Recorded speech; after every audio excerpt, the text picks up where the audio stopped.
kita mendengarkan firman Tuhan pada saat ini, kita bersatu dalam doa. Bapa kami dalam surga, kami sungguh bersyukur mempunyai Allah seperti Engkau, di mana Engkau masih memberkati kami hingga pada saat ini. Tuhan, tibalah saatnya kami akan mendengarkan sebagian dari firman Tuhan.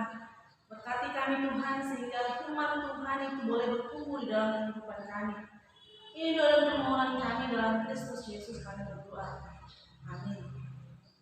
Bapak Ibu jemaat Tuhan, renungan kita pada saat ini diambil dari Markus 12 ayatnya yang ke-28 sampai 34. Markus 12 ayatnya yang ke-28 sampai 34. Saya akan membacakannya bagi kita semua. Markus 12 ayatnya yang ke-28 sampai 34. Beginilah firman Tuhan. Hukum yang pertama.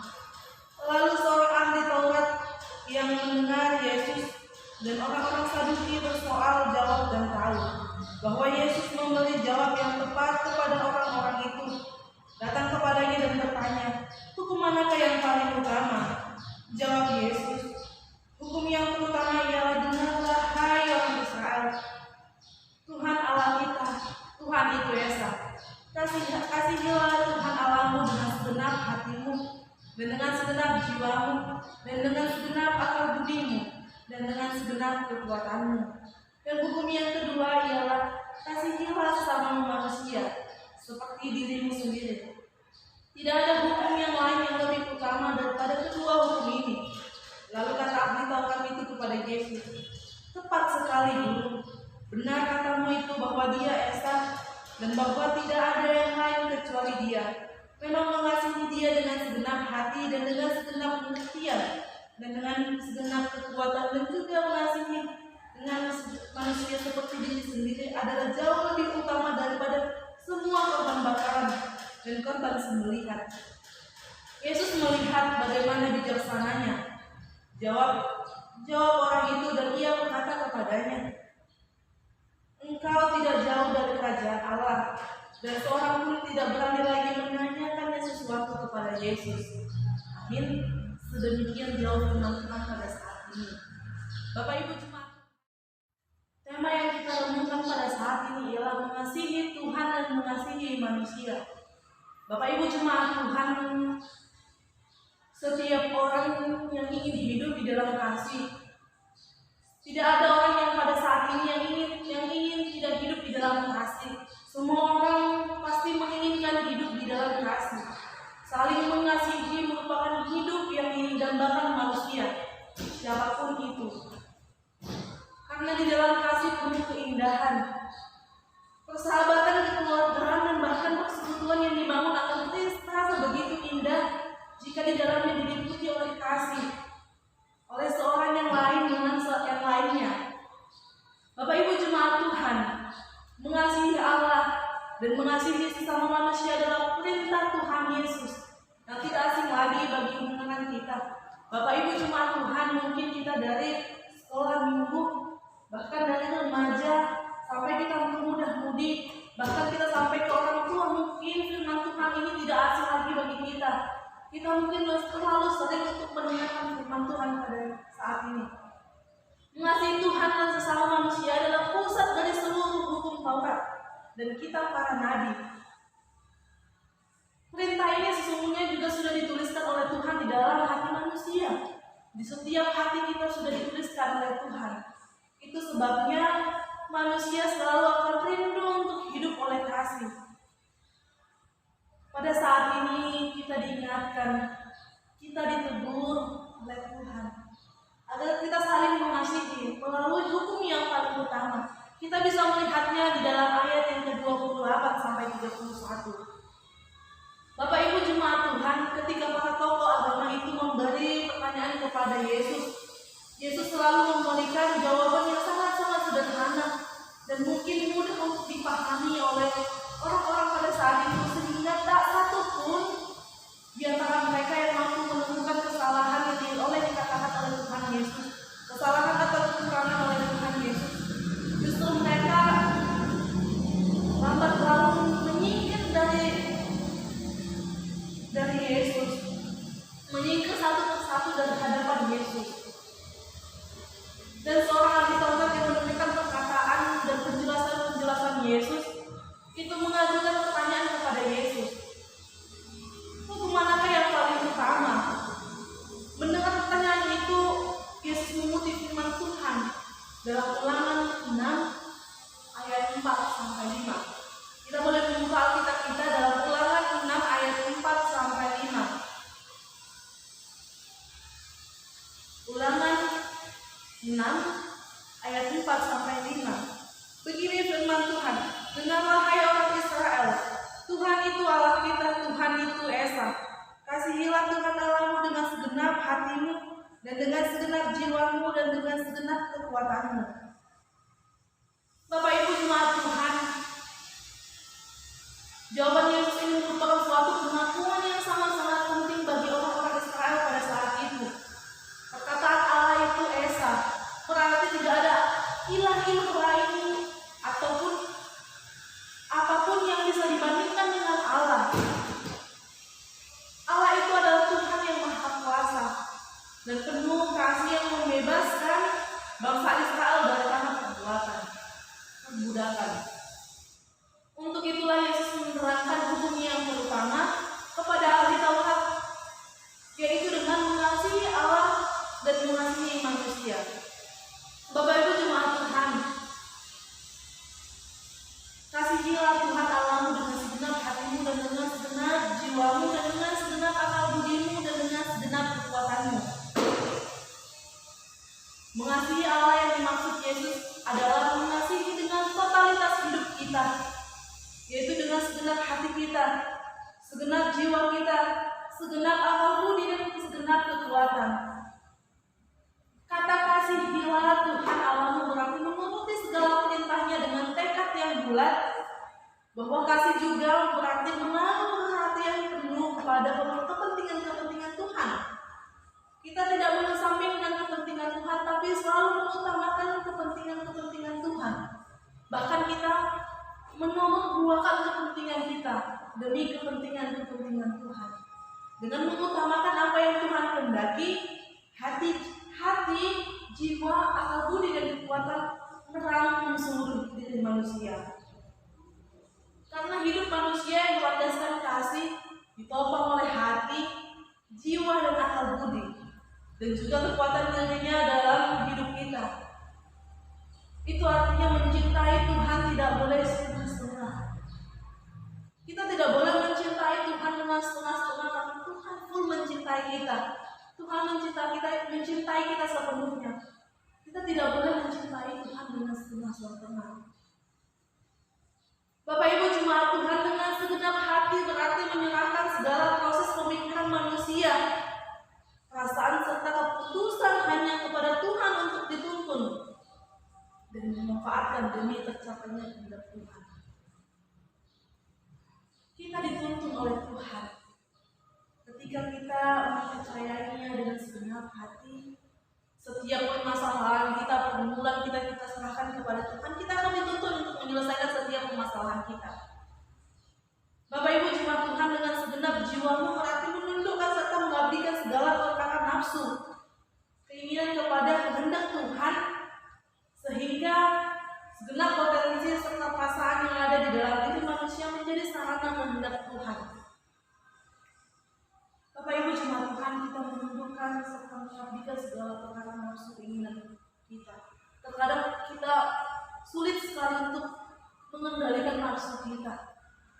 Tetapi pada saat ini kita diingatkan, kita dengan mengasihi dengan segenap jiwamu, maka kita akan diperkendalikan dengan perkara nafsu kita, keinginan kita kepada kehendak Tuhan, sehingga segenap potensi serta perasaan yang ada di dalam diri manusia menjadi sarana kehendak Allah. Lalu selanjutnya dengan segenap akal budi, artinya akal budi yang juga adalah pemberian Tuhan harus kita gunakan untuk memikirkan segala sesuatu yang berkenan kepada Tuhan, bukan berpikir untuk mencari keuntungan sendiri. Bapak Ibu jemaat Tuhan, ketika kita memikirkan diri kita sendiri dalam kehidupan kita seringkali kerap sekali berpikir untuk mencari keuntungan kita sendiri. Kita jarang untuk mencari keuntungan untuk Tuhan.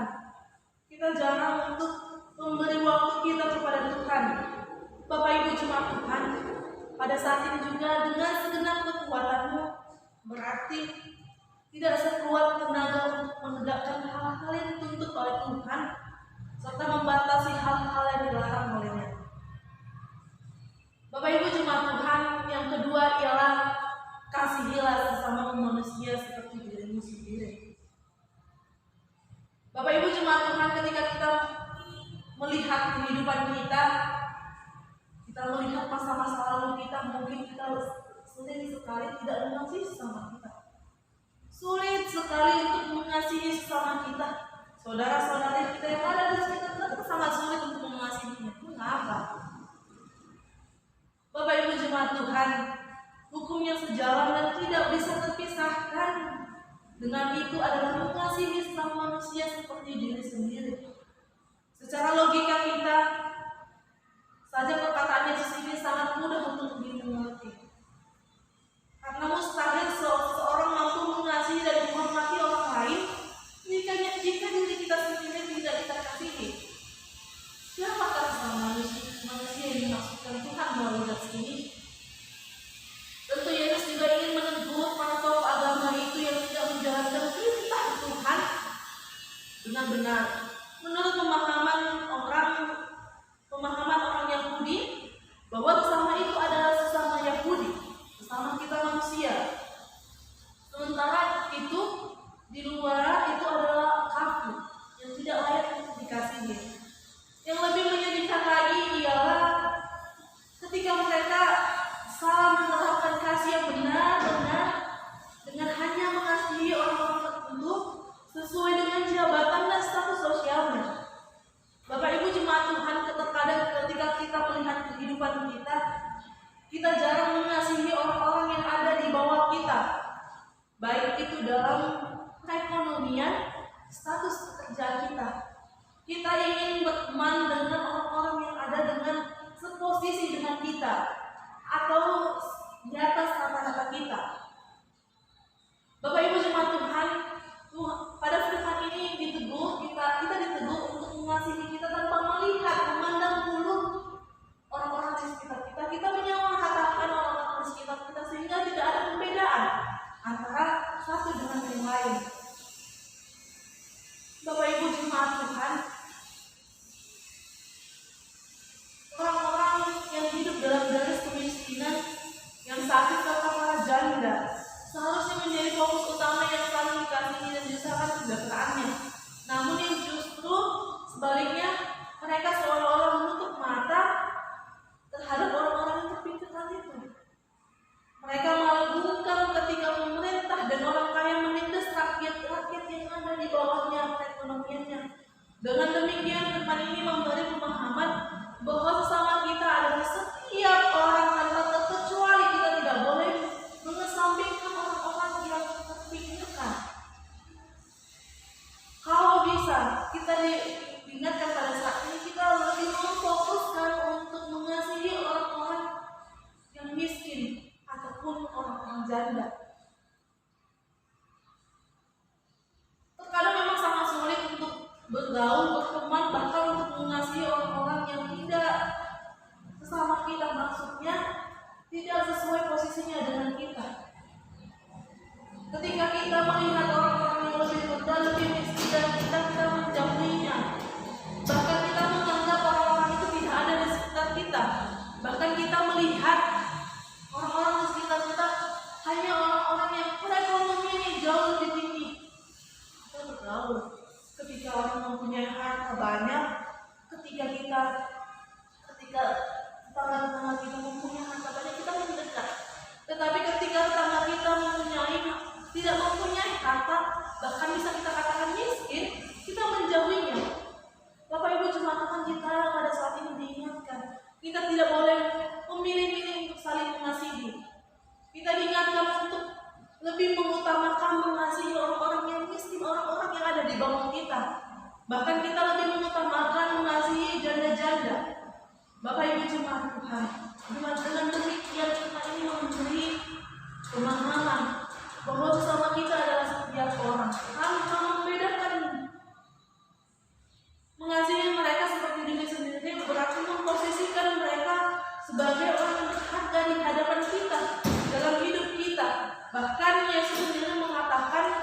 bahwa kita harus tetap mengasihi sesama yang meskipun dia membenci atau memusuhi kita dengan mendoakannya.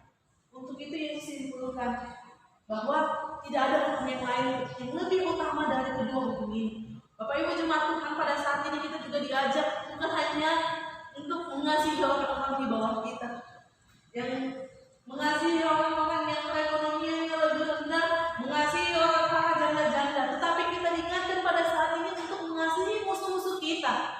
Wah, itu sangat sulit untuk kita lakukan. Terkadang ketika kita melihat orang yang kita benci di depan mata kita, kadang kita udah masuk di dalam hati kita sudah mendendam, mencaci maki.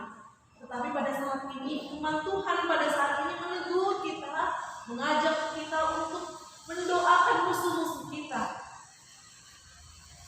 membawa dia di dalam doa kita. Sangat sulit memang untuk kita lakukan firman Tuhan pada saat ini, tetapi kita diajak oleh Tuhan, dibaharui oleh Tuhan. Bapak Ibu jemaat Tuhan, yang mengetahui firman Tuhan berarti tidak jauh dari kerajaan Allah.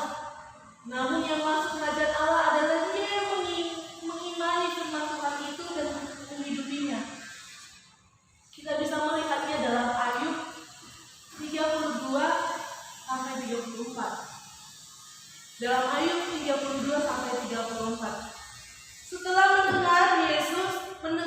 mendengar jawaban Yesus, ahli Taurat itu mengiyakannya dan menambahkan bahwa mengasihi Allah itu jauh lebih utama daripada semua korban bakaran dan korban sembelihan. Jauh lebih berharga. Setiap korban persembahan yang dia bawa ke mezbah itu jauh lebih berharga. Ketika kita mengasihi Tuhan Allah kita. Pengetahuannya tentang firman Tuhan memang baik, sehingga Yesus mengatakan kepadanya, engkau tidak jauh dari kerajaan Allah. Seorang yang memiliki kerinduan mempelajari firman Tuhan dan berusaha untuk memahaminya adalah langkah awal untuk masuk menuju kerajaan Allah. Sama halnya dengan ahli Taurat ini, semenjak remaja ada golongan telah mempelajari hukum Taurat Tuhan beserta pembagiannya. Sejak remaja dia sudah mempelajarinya dalam hukum Taurat itu. Yesus memang mengatakan bahwa karena pemahamannya tentang hukum Taurat maka ia tidak jauh dari kerajaan Allah. Namun perlu kita pahami bahwa kata tidak jauh berarti belum masuk dalam kerajaan Allah. Ternyata dia belum masuk, tetapi tidak jauh dari kerajaan Allah itu, tetapi dia belum masuk ke dalam kerajaan Allah itu. Ini menandakan bahwa mengetahui dan mempelajari firman Tuhan tidaklah cukup jika tidak dibarengi oleh penerapan dalam kehidupan kita sehari-hari. Bapak Ibu jemaat Tuhan, memang ketika kita mengetahui firman Tuhan, kita memang tahu, bahkan dari sekolah minggu sudah dibilang tadi di awal, kita sudah tahu firman Tuhan ini. Sudah sangat-sangat sering sekali difirmankan, baik itu di mimbar dimanapun kita, firman ini sudah sangat sering kita dengarkan. Tetapi pada saat ini juga kita ditegur oleh Tuhan, kita diingatkan dan diajak, kita hanya sekedar tahu apa itu isi firman Tuhan pada saat ini. Tetapi kita diajak untuk melakukannya, mengaplikasikannya di dalam kehidupan kita sehari-hari. Bagaimana kita menjalankan setiap firman Tuhan, melakukan setiap firman Tuhan. Tidak hanya sekedar tahu, tetapi kita diajak untuk menerapkan firman Tuhan. Bapak Ibu jemaat Tuhan, jika yang dipahami dan dipelajari itu tidak diwujudkan dalam kehidupan sehari-hari, dengan demikian yang lain masuk dalam kerajaan Allah itu adalah orang yang mengetahui dan melakukan firman Tuhan, yaitu mengasihi Allah dengan totalitas hidupnya dan mengasihi sesama manusia seperti dirinya dengan ketulusan seperti mengasihi dirinya sendiri. Tidak ada hukum yang lain yang lebih utama daripada kedua hukum ini yang mampu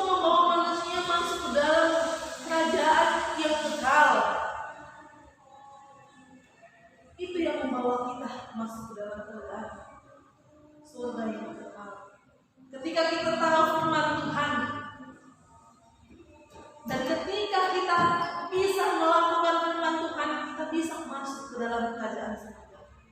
Kita menyerahkan kehidupan kita dengan totalitas, dengan mengutamakan setiap kepentingan Tuhan, kita boleh masuk ke dalam kerajaan surga. Jawaban Yesus ini sekaligus mengakhiri perbincangan mereka karena tidak ada lagi yang kami bertanya kepada Tuhan. Bapak Ibu jemaat Tuhan,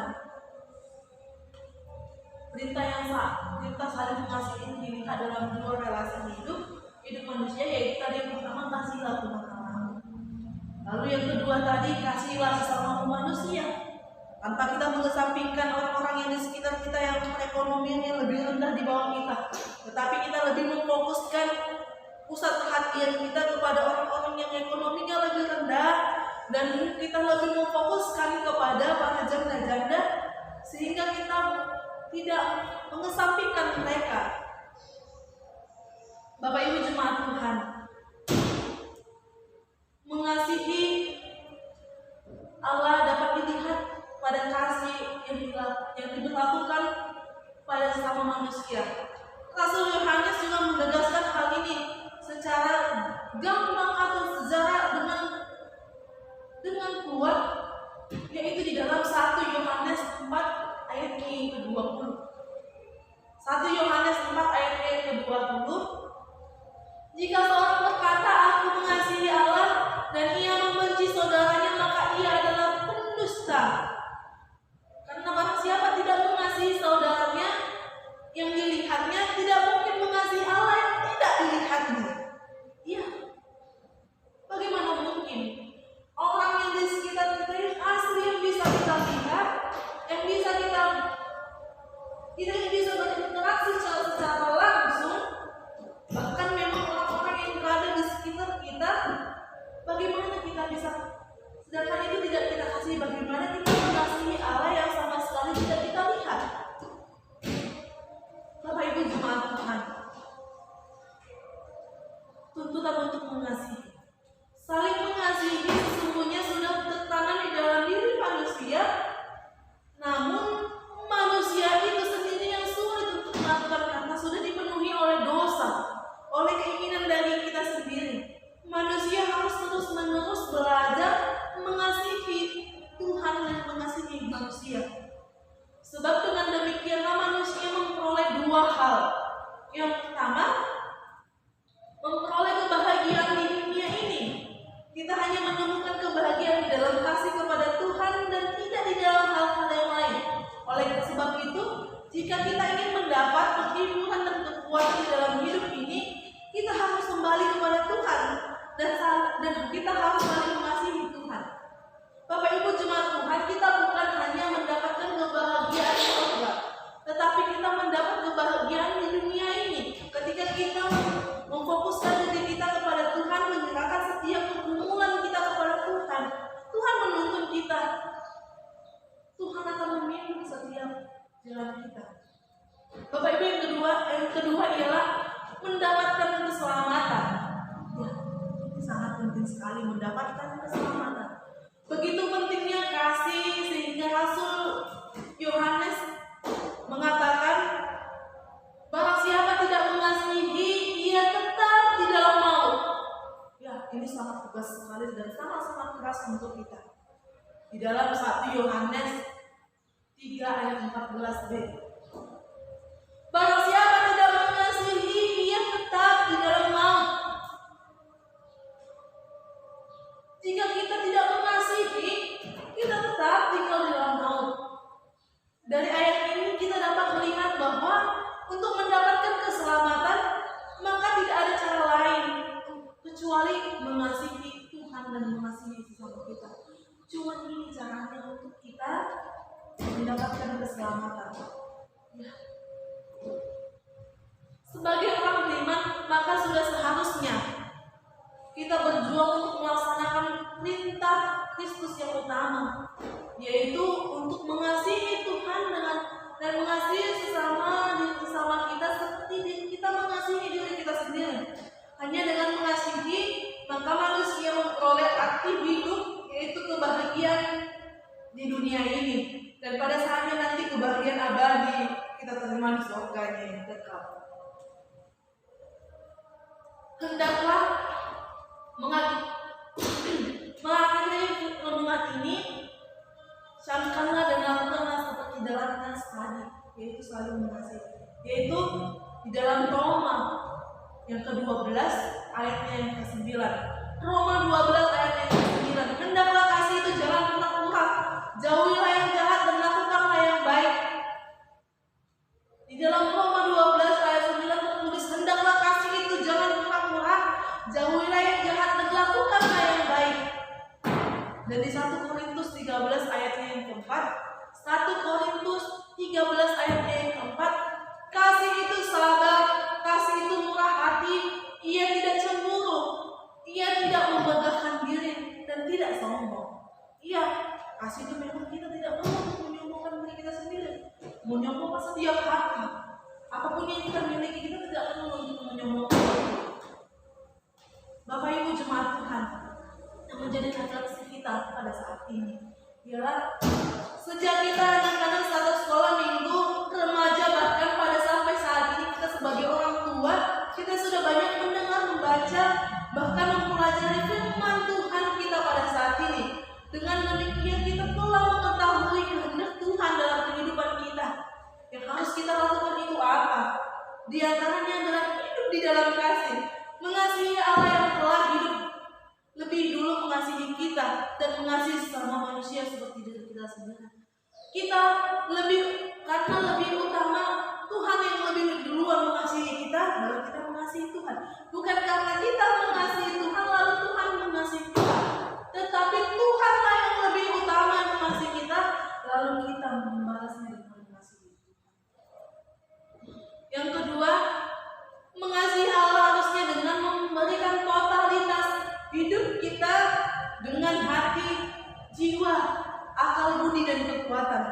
Berarti tetap mengutamakan Tuhan dalam hidup kita dan memberikan tempat bagi Tuhan untuk berkarya dalam setiap aspek hidup kita. Sehingga Dia memampukan kita untuk mengasihi sesama kita, meskipun sesama kita belum tentu mengasihi kita. Itu bukan urusan kita. Ketika kita bisa berusaha untuk mengasihi orang di sekitar kita, ketika kita berusaha untuk mendendam setiap permasalahan kita untuk mengasihi dia, tetapi dia tidak membalasnya untuk mengasihi kita, kita tidak masalah. Itu tidak ada permasalahannya untuk kita. Itu permasalahan dia dengan Tuhan. Tetapi ketika kita melakukannya, setiap kita sudah mampu untuk melakukan firman Tuhan ini. Bapak Ibu jemaat Tuhan, yang ketiga, begitu pentingnya kasih sehingga Yohanes mengatakan di dalam Yohanes 1 Yohanes ayat 3 sampai 14b, barang siapa tidak mengasihi, ia tetap di dalam maut. Jikalau seorang berkata, aku mengasihi Allah, dan ia membenci saudaranya, maka ia adalah pendusta. Karena barang siapa tidak mengasihi saudaranya yang dilihatnya, tidak mungkin ia mengasihi Allah yang tidak dilihatnya. Iya, tadi yang kita bicarakan tadi, terkadang kita begini, kita masih bermusuhan dengan orang-orang di sekitar kita, tapi kita mengaku kepada teman-teman kita yang lain bahwa kita sudah mengasihi Allah itu dengan segenap hati kita. Padahal orang-orang di sekitar kita yang jelas-jelas yang bisa kita lihat dengan mata kita sendiri saja tidak kita kasihi, apalagi bagaimana kita mengasihi Tuhan yang benar-benar memang tidak kita bisa kita lihat. Apa yang kita katakan? Yang memang jelas-jelas di depan mata kita, saudara-saudara kita yang di depan mata kita saja belum tentu kita bisa mengasihi. Bagaimana kita bisa mengasihi Tuhan Allah kita yang tidak kita bisa kita lihat?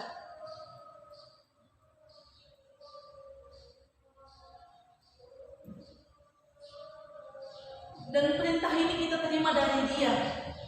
Barang siapa mengasihi Allah, ia harus juga mengasihi saudaranya tanpa mengecualikannya. Bisa kita lihat di 1 Yohanes 4 ayatnya yang ke-20 sampai 21. Dengan memahami hal-hal yang demikian, maka kita tidak jauh dari kerajaan Allah. Kita tidak jauh ketika kita sudah berusaha untuk mengetahui firman Tuhan, bahkan kita melakukan firman Tuhan, kita sudah dekat dengan kerajaan surga itu. Kita sudah dekat. Tetapi kita belum masuk ke dalam kerajaan itu. Bagaimana kita bisa melakukan aplikasi kita itu, aplikasi firman itu, barulah kita masuk ke dalam kerajaan surga itu. Namun pengharapan kita adalah kita tidak hanya dekat dengan kerajaan itu, akan tetapi kita harus masuk dan menjadi bagian dalam kerajaan itu, sehingga sukacita kita penuh di dalam Tuhan. Orang yang layak menjadi warga kerajaan Allah adalah dia yang mengetahui kebenaran firman Tuhan dan melakukannya dalam kehidupannya sehari-hari. Jadi Bapak Ibu firman Tuhan, kita pada saat ini ditegur untuk kita saling mengasihi orang-orang di sekitar kita, bukan hanya sekedar mengasihi sesama kita saja, tetapi kita harus mengasihi Tuhan kita. Kita belajar hari demi hari, kita belajar untuk saling mengasihi, bukan hanya mengasihi orang-orang yang di sekitar kita yang kita sukai, tapi kita juga belajar untuk mengasihi orang-orang yang kita benci. Jadi Bapak Ibu Tuhan, renungan ini sangat sungguh luar biasa untuk menyapa kita pada saat ini untuk saling mengasihi, baik itu mengasihi sesama kita, saudara-saudara kita. Tuhan Yesus memberkati firman-Nya, kita berdoa.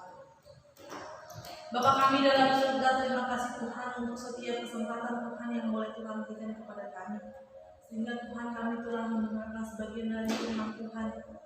Tuhan mampukan kami untuk boleh kami melakukan setiap firman Tuhan, sehingga kami boleh mengasihi Engkau, bahkan mengasihi sesama kami manusia.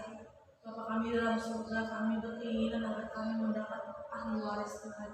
Mampukan kami untuk saling mengasihi antara satu dengan yang lain. Tuhan Yesus yang baik, segenap kegiatan dan aktivitas kami mau serahkan ke dalam tangan Tuhan. Di doa dan permohonan kami dalam Kristus Yesus kami berdoa. Amin.